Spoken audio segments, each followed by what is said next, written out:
সবাইকে স্বাগত জানিয়ে শুরু করছি আজকের এই ভিডিও। 2026 সালের মে মাসের শেষের দিকে একটি হেডলাইন অনেকে হয়তো এড়িয়ে গেছেন, কিন্তু তথ্য জানার আকাঙ্ক্ষা যদি আপনাদের তাড়া করে তাহলে এই ভিডিওটি এড়িয়ে যাবেন না। 12.6 বিলিয়ন অর্থাৎ 1260 কোটি বছর পুরনো একটি গ্যালাক্সি বা আকাশগঙ্গা আবিষ্কার করেছেন একজন ভারতীয় বিজ্ঞানী এবং এর নাম দেয় লোকটাক গ্যালাক্সি। এখানে আশ্চর্যের বিষয়টি হচ্ছে, লোকটাক নামে আমরা মণিপুরের একটি হ্রদকে চিনি। এই হ্রদেই রয়েছে বিশ্বের একমাত্র ভাসমান জাতীয় উদ্যান কেইবুল লামজাও জাতীয় উদ্যান। এখানে আমি এই হ্রদ, জাতীয় উদ্যান এবং নতুন আবিষ্কৃত লোকটাক গ্যালাক্সি নিয়ে আলোচনা করব। সাথে এটাও জানাবো এই গ্যালাক্সির এই রকম নামকরণ কেন করা হলো। প্রথমে শুরু করছি লোকটাক হ্রদ নিয়ে। উত্তর পূর্ব ভারতের 7 সিস্টার্সের অন্তর্গত মণিপুর রাজ্যে এই হ্রদের অবস্থান। লোকটাক নামটির উৎপত্তি মণিপুরের স্থানীয় মেইতেই ভাষা থেকে হয়েছে। নামটির একটি বিশেষ এবং সুন্দর অর্থ রয়েছে, যা হ্রদটির ভৌগোলিক বৈশিষ্ট্যকে প্রকাশ করে। লোক মানে স্রোত এবং তাক মানে শেষ, অর্থাৎ লোকটাক শব্দের আক্ষরিক অর্থ হল ঝর্ণার শেষ প্রান্ত বা যেখানে সমস্ত পাহাড়ি নদী এসে মিশেছে।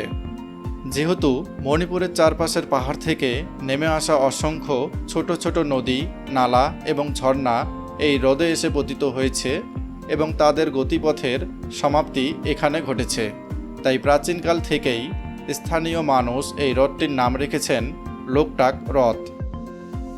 লোকটাক হ্রদ তার অদ্ভুত প্রাকৃতিক সৌন্দর্য, অনন্য বাস্তুতন্ত্র এবং সাংস্কৃতিক ঐতিহ্যের জন্য উত্তর পূর্ব ভারতের অন্যতম সেরা পর্যটন কেন্দ্র। প্রকৃতিপ্রেমী, বন্যপ্রাণী প্রেমিক এবং অ্যাডভেঞ্চার প্রিয় ভ্রমণকারীদের জন্য এটি একটি স্বর্গরাজ্য। লোকটাক হ্রদের খুব কাছেই অবস্থিত ঐতিহাসিক মৈরাং শহরটি মণিপুরের সংস্কৃতির একটি প্রধান কেন্দ্র। এখানে প্রাচীন মেইতেই সংস্কৃতির দেবতা লর্ড থাংজিংয়ের পবিত্র মন্দির রয়েছে, সাথে রয়েছে ইতিহাসের স্মৃতি।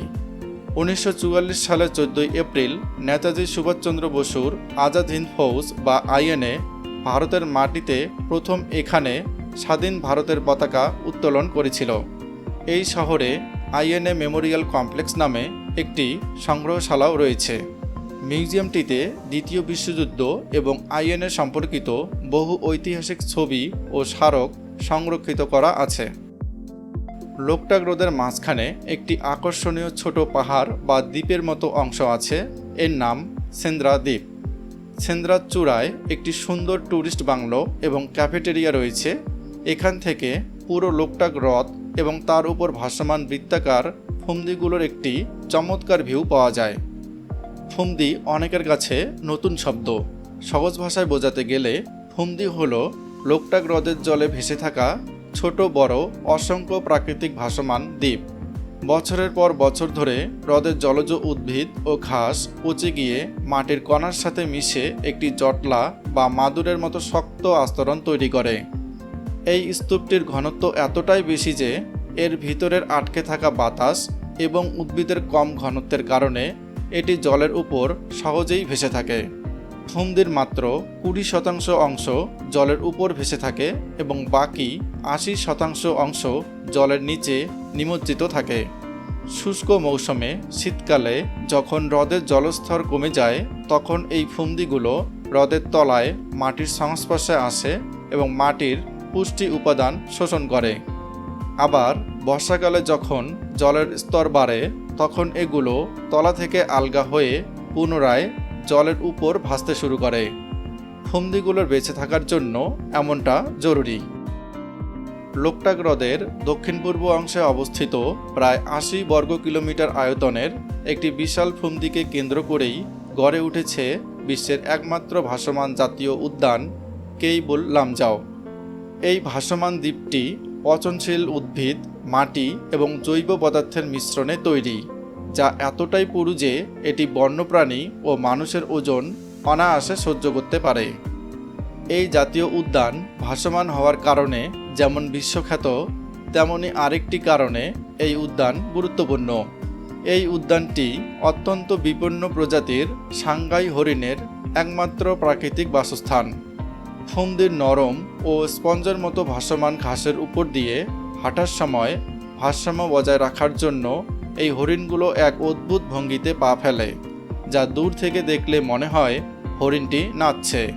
এই কারণে সাংগাই হরিণকে মণিপুরের ড্যান্সিং ডিয়ার বলা হয়। এক সময় এই হরিণ পুরোপুরি বিলুপ্ত হয়ে গেছে বলে মনে করা হলেও 1950-এর দশকে এই কেইবুল লামজাও এলাকায় এদের পুনরায় খোঁজ পাওয়া যায়। এটি এখন মণিপুরের রাজ্য পশু। এই জাতীয় উদ্যানে প্রধান ঘাস হল বুনো ধান। সাংগাই হরিণের প্রধান খাদ্য হচ্ছে এই ধান ঘাস। সাংগাই ছাড়াও এখানে হক ডিয়ার, বুনো শুয়োর, উটবিড়াল, জংলি বিড়াল, শিয়াল এবং পাইথনের মতো বিভিন্ন প্রজাতির সরীসৃপ দেখা যায়। শীতকালে এখানে প্রচুর পরিযায়ী পাখি আসে। সর্বোপরি এই জাতীয় উদ্যান জীব বৈচিত্র্যময়। 1966 সালে এটিকে প্রথম বন্যপ্রাণী অভয়ারণ্য হিসেবে ঘোষণা করা হয়। পরবর্তীতে সাংগাই হরিণকে কঠোর সুরক্ষার আওতায় আনতে 1977 সালের 28শে মার্চ এটিকে একটি পূর্ণাঙ্গ জাতীয় উদ্যান হিসেবে স্বীকৃতি দেওয়া হয়। জীবনে একবার সুযোগ হলে জাতীয় উদ্যানটি ঘুরে আসতে পারেন।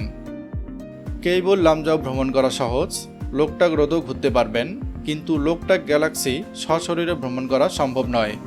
এটি অনেক অনেক দূরে অবস্থিত। জাপানের ন্যাশনাল অ্যাস্ট্রোনমিক্যাল অবজারভেটরির গবেষক ডক্টর রোনাল্ডো লাইসরাম এবং তার দল হাওয়াইয়ের সুবারু টেলিস্কোপ এবং বিখ্যাত জেমস ওয়েব স্পেস টেলিস্কোপ ব্যবহার করে এই আদিম গ্যালাক্সি কাঠামোটি খুঁজে পান।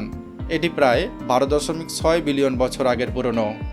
মহাকাশের এই নির্দিষ্ট অংশে 4টি ভিন্ন ভিন্ন ঘন গ্যালাক্সির স্তর বা ঘনত্ব একসাথে যুক্ত হয়ে একটি বিশাল মহাজাগতিক সিস্টেম তৈরি করেছে।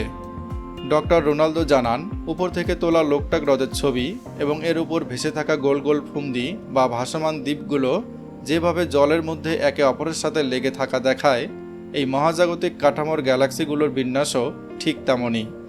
এছাড়াও ডক্টর রোনাল্ডো মণিপুর রাজ্যের বাসিন্দা, তাই এই রকম সাদৃশ্য দেখে তিনি নিজের জন্মভূমির সংস্কৃতি ও পরিচয়কে মহাবিশ্বের ইতিহাসে অমর রাখতে এই গ্যালাক্সি পুঞ্জ বা প্রোটোক্লাস্টারের নাম দেন লোকটাক গ্যালাক্সি। আশা করছি সমস্ত বিষয় পরিষ্কার করতে পেরেছি। ভিডিও ভালো লাগলে লাইক ও কমেন্ট করতে ভুলবেন না। এই তথ্যগুলো PDF আকারে দেওয়া আছে, লিংক ডেসক্রিপশনে পেয়ে যাবেন। ধন্যবাদ।